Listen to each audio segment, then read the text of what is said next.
morning. I'm Renee Rodi. I'm usually an 11 o'clock person, so that's why you may not know me. Lane asked me to come and talk to you about the Shepherd's Garden this morning, and so I took that opportunity to do that. I know that some of you may be thinking there's a garden here at St. John's, but yes, right there at the back of the Family Life Center and behind the classrooms. And I was first introduced to the garden because I was volunteering in the Shepherd's Market one day, and somebody walked in with a load of cucumbers, and they said, "I just picked these out of the garden." And I was like, well, I didn't even know we had a garden here at St. John's. And so I walked back there, and there was this garden, a vegetable garden. My first glimpse of the garden was a garden in need of some tender loving care. And I'll have to honestly say I've never grown a vegetable garden before, but I did know that weeds were bad. And so I started out looking at trying to get rid of all the weeds in the garden. So we started clearing that away. And luckily, with the help of Danny Thomas and Josh Robinson, we made some pretty quick work at making the garden look ready to plant. But I still had no idea about how to plant a vegetable garden. So it kind of sat there. That was in August of 2018, and I had no idea what to plant next or what to do next. So it kind of sat there for a little while. But with help of a friend and a friend of a friend, we started to plant in the spring.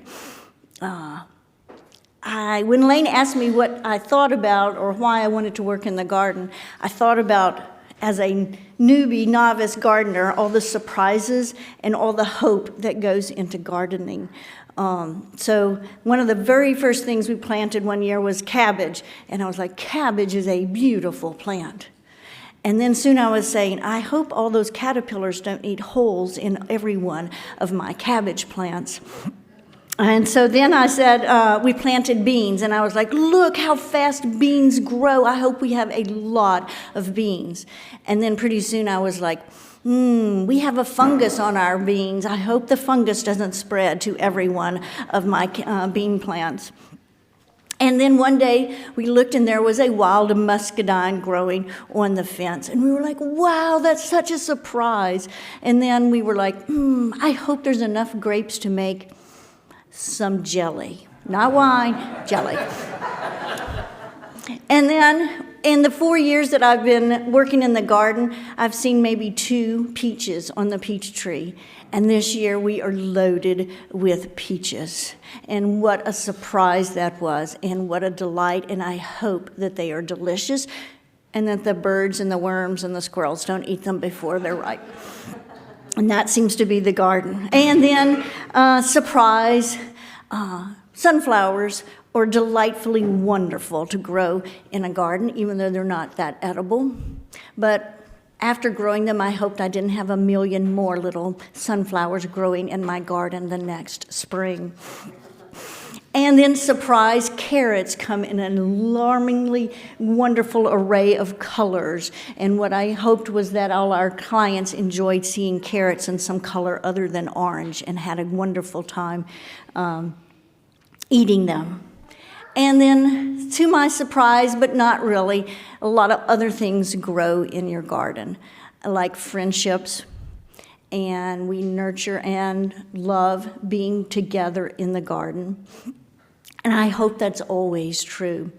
But mostly, I would say that we love the harvest when it comes to the garden. This is our little friend, and that's our big collection of carrots one day. And what a joy it is, even with the planting and the nurturing and the tending and the hopes and sometimes some disappointments. The joy of the harvest and feeding the people, God's people, is such a great experience for us. So I'm asking that if you enjoy some surprises and you would like to have some hopeful moments and you would like to tend, and we work in the garden 1 hour a week on Wednesday mornings at 8 o'clock. Usually 3 or 4 of us show up. If it's really hot, we may go earlier, and if it's really cold, we may go later. And if it's raining, we may not go at all. So we're very fluid. But if you, especially in the summertime, have some extra time, we could use some harvesting help, because usually we only harvest once a week, but we probably should harvest 2 or 3 times a week.